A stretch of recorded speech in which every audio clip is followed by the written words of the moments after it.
Hey guys, welcome to Wrench to Drive. This week we're going to take a look at the Axial Ryft, the RBX10 guys, this rock bouncer. This is a relatively new product from Axial. If you've heard anything about it, you've probably heard that it is not super durable guys, and that is for sure an issue.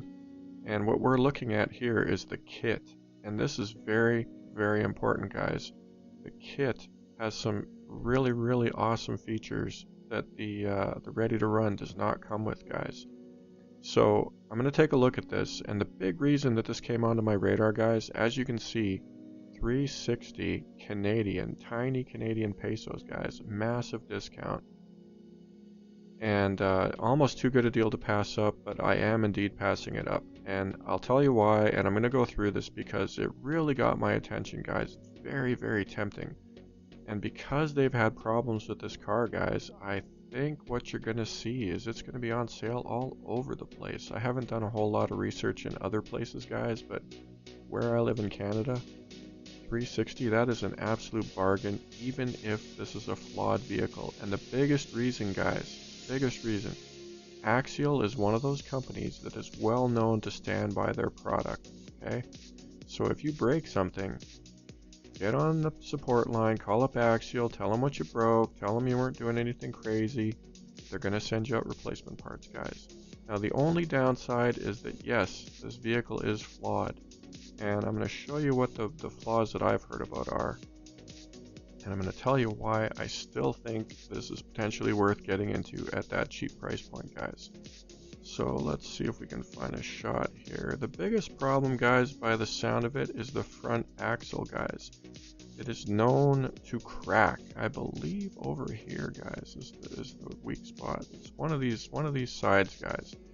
And the nice thing about it is that it typically will crack the housing before it actually breaks, guys.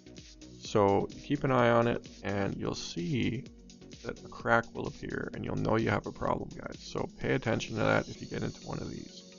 Alright, and apparently there's a weakness in the axle. Now, the interesting thing about this is I really am suspicious that it's a material problem, not an engineering problem. And I'm just talking out of my ass because I have no knowledge, no inside knowledge, guys. But it's very puzzling to me that a nylon axle would break as easily as some of these axles have been known to break, guys. So, you know, it's just one of those head scratchers where they shouldn't be as weak as they appear to be, guys. People are breaking these doing very little of interest. Like, it's, you know, if you get a dud, it seems to break very easily. If you get a good one, very durable, guys. You see people doing all kinds of crazy stuff to these and not breaking them. So it really stinks of a material problem to me, guys. But what that means is that if you get a dud, you get a dud. If you get a good one, you get a good one. So that's, you know, knowing that Axial will send you out a replacement part, it doesn't make me as scared of it as I would be with you know, a cheap Chinese manufacturer or something of that nature, guys. Now, the other thing that is known to be a problem is the differentials, guys, and it's also a big reason why it's worth looking into one of these. All right, so apparently, and again, it sounds like a manufacturing issue, or actually an assembly issue, where the differentials are failing, guys. They're getting chewed up. And what that screams to me, as many others, is that they're not shimmed correctly, because if they're all lined up nice, they should be pretty durable, guys. But people are wearing them out fairly easily. And the other thing that's very interesting is people that have cracked these open and you know, paid attention to them mechanically have noticed that these diffs don't feel very smooth when assembled correctly. And it kind of stinks of perhaps when you get one from the factory and it's nice and smooth, it actually is a little too loose, guys, which would explain the problem. Not shimmed correctly, meaning too loose, not too tight. And then in the kit, guys, you know, you can build this thing, build it perfectly. So that's a really good reason to go with the kit, guys. You can fart around with it a little bit and try to make sure that it's absolutely perfectly put together. So those are two fairly significant deals, guys, and one of the big reasons that the diff problem, for example, wouldn't worry me so much with the kit is that the kit, one of the things it comes with that the ready to run does not, is a spool. a locker. So you can lock up that rear axle, guys. Much less chance of having that problem because you don't even have the diff in there. Alright, and then you run it unlocked in the front so it steers real good. You run it locked in the back so that that diff isn't in there getting wrecked, and hey, problem solved to me, right guys? Alright, so that's another problem they're known for. Last but not least, these links break very easily, it seems, guys. And now some people are saying that they think it's because it's a bent link. Notice it's not totally straight, guys, so there's going to be some load on there. For sure, that's a possibility. Absolutely 100%. I've just seen so many of these links in so many vehicles that are essentially indestructible, guys, that I find that kind of hard to believe. Again, it stinks of a material problem to me, guys, that a bad batch of nylon, you know, got into some parts and they're weak. That seems way more likely to me, guys. Now, at the end of the day, does it really change whether, you know, the issue? No, because you're still going to have a broken part, right? But it does mean that if you get a good part, you're laughing. And again, link end's pretty easy to change, guys. You can put in a link from some other vehicle and problem solved. So to me, I don't know, that one doesn't particularly scare me, and I don't think it should scare you either. But it's kind of surprising from Axial because they are known for quality, guys, but these things happen, and especially in the pandemic, it's real easy to imagine that some supplier was between a rock and a hard place. They didn't want to eat the cost, and they shipped out a bunch of bad parts, guys. And right now, it's probably costing them a lot more.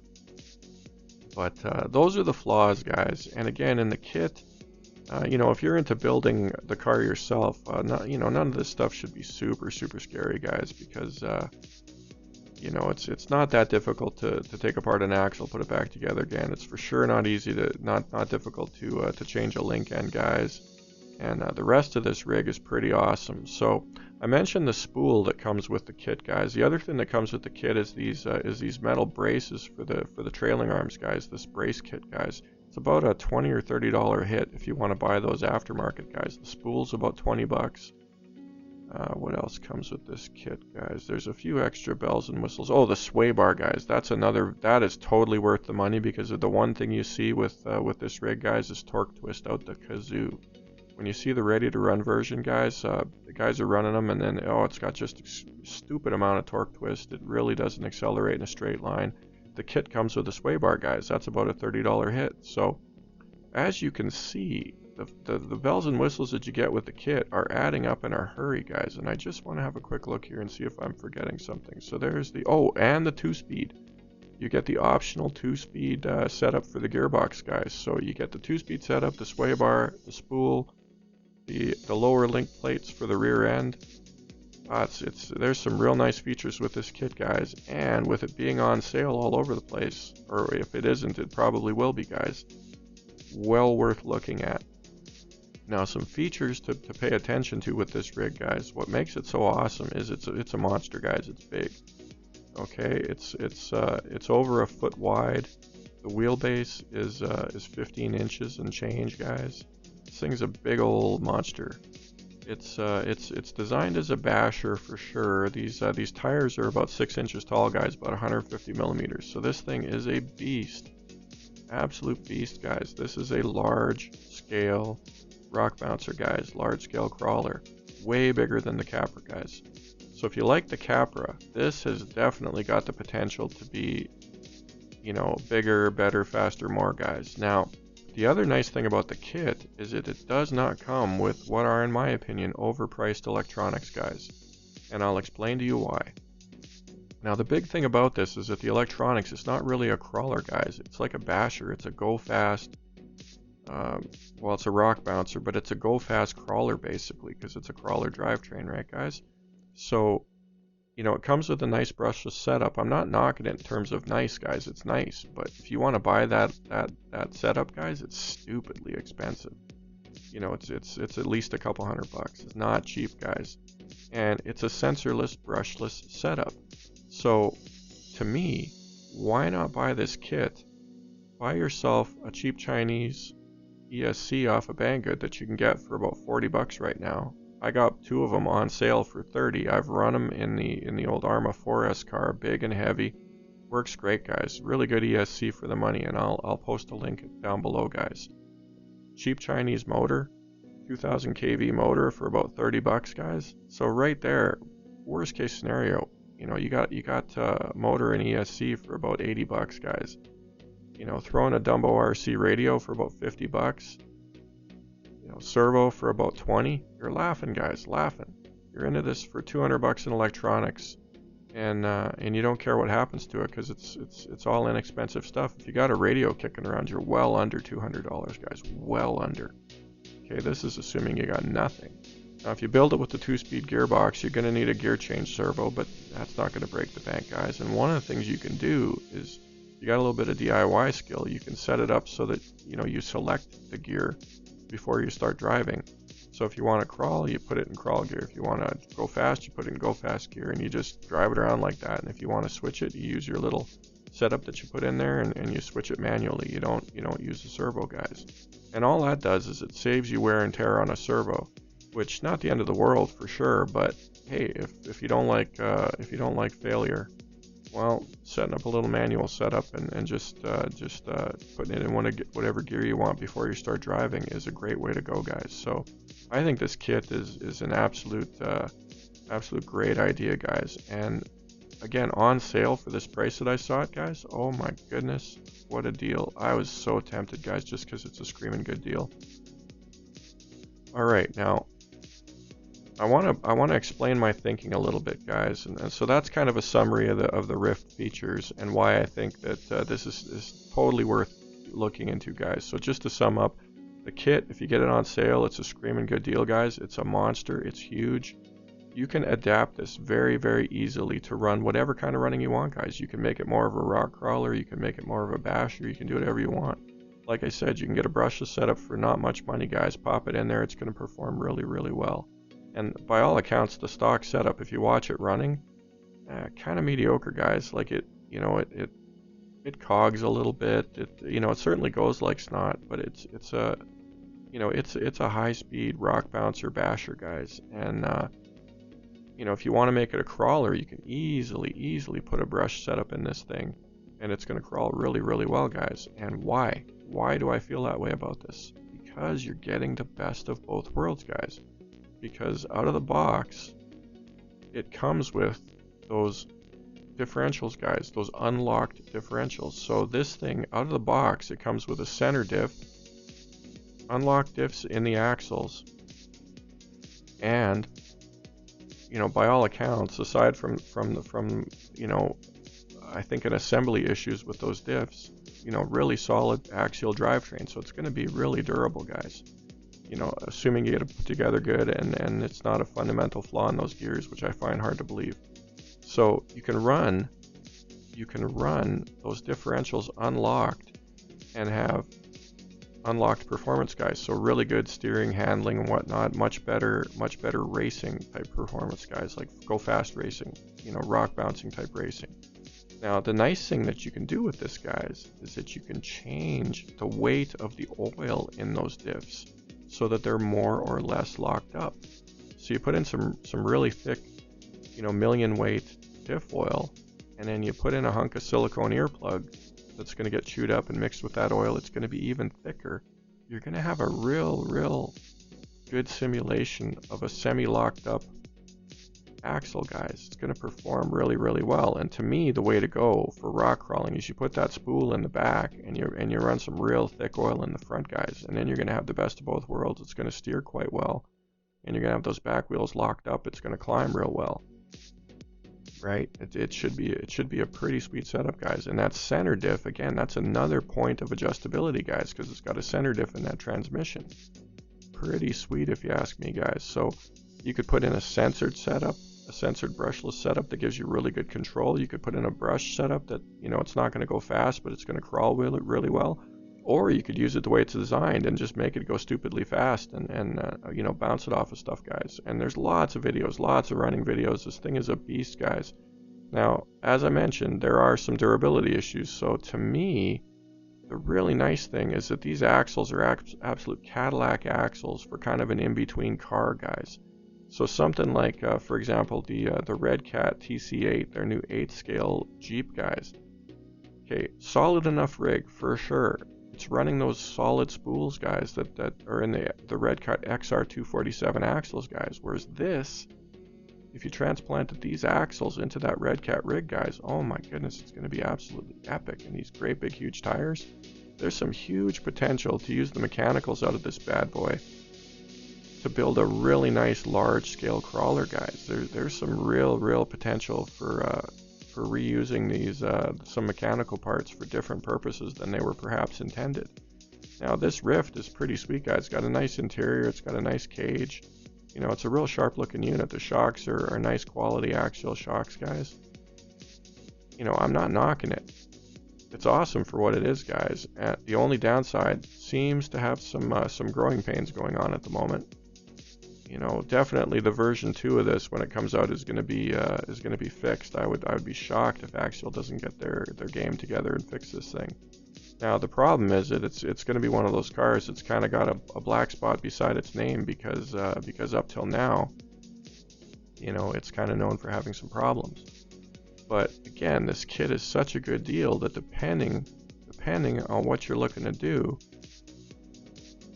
yeah, it's got some real potential, guys. So that's where I was at. That with that price being so good, I was very tempted, guys, and I did indeed not buy it. And what I ended up doing instead was I'd been if you've listened to any of my crawler vids, guys, I've been drooling over the old TRX4 full meal deal lockable diff axles, guys, and I'd been procrastinating for a long time because they're kind of pricey. You can get a set off of Jenny's RC on eBay, just so you know, guys. They part out RC cars. You can get a set of those axles for 160 Canadian, and I know this because I broke down and I ordered some. So I'm going to convert my my Super Honcho, my TRX4 with a 2-speed transmission running, my TRX4 with a 2-speed transmission running Red Cat axles into an actual TRX4, guys. I'm going to put in those locking and unlocking diff axles, guys, and I'm probably just going to run the back locked up and the front, you know, whatever I want, but bottom line, I'm going to have a really nice crawler, guys. And I decided to go that route instead of this because number one, it was a lot cheaper, and number one, it's kind of more what I wanted to do, guys. So I passed on this deal, and I think down the road I may end up looking back, shaking my head, going, what was I thinking, guys? 360 Canadian, that is so cheap, guys. This thing is on sale for 360 American on some sites, guys. So this is an absolute steal of a deal. And in case you don't know, Canadian pesos are nowhere near the value of an American dollar. I mean, on sale for 360 American, you would expect this thing to still be over $500.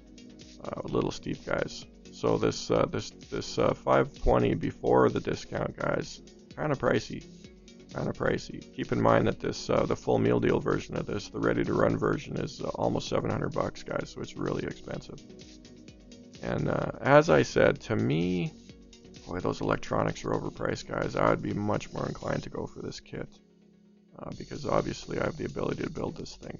Now, in case there are people listening who have not built a kit, if you're into the hobby at all and you've done some maintenance, I'd say don't worry, guys. You're going to be well up to building a kit. And the Axial kits are real nice quality by all accounts, guys. I haven't built one myself, but I'd be shocked if quality was an issue, guys, because that's something Axial is very well known for. And one of the things you can do is you can download manuals, guys. And I do this all the time because I'm curious about how things are built and put together and whatnot. Like what does it look like in there? And it's super easy to download a manual and have a look, guys. Well, I've looked at the manual for this because I was really seriously thinking about buying it, guys. And you know, it's a really nice manual, really good quality. The only thing I noticed was in the specs at the beginning of the manual, I think they adapted it from the Capra manual, would be my guess, because the specs state the wheelbase and the track as Capra type wheelbase and track, so they made a little boo-boo there. There's a typo in there. But this bad boy, the manual is really good. It should be really easy to put together, guys. You know, you take your time, just one step at a time, put that bad boy together, make sure that you're using all the right parts. I mean, a crawler, guys, I typically can put a crawler together without even cracking the manual open. You know, look at a few pictures, and you know, crawlers are not super complicated, guys, but hey, everybody has to start somewhere. The reason I can do it that way is because I've built a million cars, guys. You know, if you haven't built a million cars, you got to start somewhere. This is going to be a real nice kit to start with, guys. It's going to have really nice hardware, good quality screws. You're not going to be breaking screws. You know, everything's going to fit together nicely. There's absolutely no reason to think that the fit is going to be subpar, guys. It's an Axial. Should be really, really nice to put together. Biggest thing, that 2-speed transmission, a bit of a challenge, you know, a little more complicated than a simple transmission, but with, you know, with the good instructions, you shouldn't have too much trouble, guys, and you just take your time, don't force it. You know, I would be very surprised if it gives you much trouble. You know, if you're looking to get into a kit, never built one before, I would definitely say this is probably not a crazy place to start. It's going to be a little bit challenging, but you know, you got to start somewhere, guys, and a crawler is definitely easier than a go-fast car for the most part. So, anyways, that is all I have to say on the Axial Ryft, guys. There are some concerns, legitimate concerns at front axle housing. I'm not sure if it's front and rear. I know I've seen multiple videos where the front is broken, guys. So that front axle housing seems to be a weakness, perhaps the rear. In the ready to run, you have to be careful of those differentials, guys, because they appear to be potentially not assembled properly, or there's actually a mechanical problem with them. But it's Axial, guys. If you call them up and tell them something broke, you know, way before it should have, they're gonna treat you all right, guys. They're gonna send you out some replacement parts. I'd be shocked if they didn't, guys. Shocked. Axial's known for their support, so you know, it's bound to be an annoyance, but you know, how big an annoyance? I would say relatively small. If you view what I'm talking about as a big problem, well, okay, that's fine. You know, by all means, stay away. The other thing to keep in mind is that at some point they'll have an upgraded housing, a fixed housing, and you'll be able to order that no problem.